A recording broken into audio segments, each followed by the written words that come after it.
Monsieur le député, vous avez raison, le 1er mai, c'est une date symbolique qui doit pouvoir réunir celles et ceux qui sont attachés à la valeur travail et qui doit permettre, et notamment aux grandes organisations syndicales, de défiler dans la tranquillité. C'est la raison pour laquelle, il y a quelques années au Sénat, j'avais promu un texte qui a depuis été adopté contre la dissimulation du village. Vous savez, notamment pour les Black Blocs qui entravaient ces manifestations.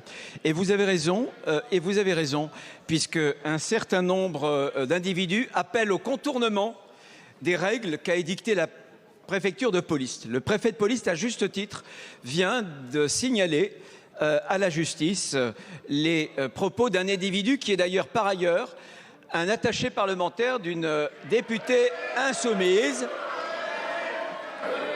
Il incitait à contourner le dispositif précisément de la préfecture de police. Celui-là même fait l'objet de trois autres signalements au procureur, un autre par le préfet de police et deux autres du ministère de l'Intérieur. Nous ne laisserons pas passer. Vous m'interrogez précisément sur la jeune garde. Nous ne pouvons dissoudre que lorsque nous avons des faits, que lorsqu'il y a un dossier qui est établi. Eh bien, je veux vous confirmer que dans quelques heures, la procédure contradictoire contre la jeune garde, qui doit amener, je l'espère, à cette dissolution, sera engagée. Nous sommes dans un pays où la règle de droit est importante. Ça sera l'occasion pour la jeune garde de faire valoir ses droits et c'est l'occasion pour nous d'amener, j'espère, à son terme la procédure de dissolution.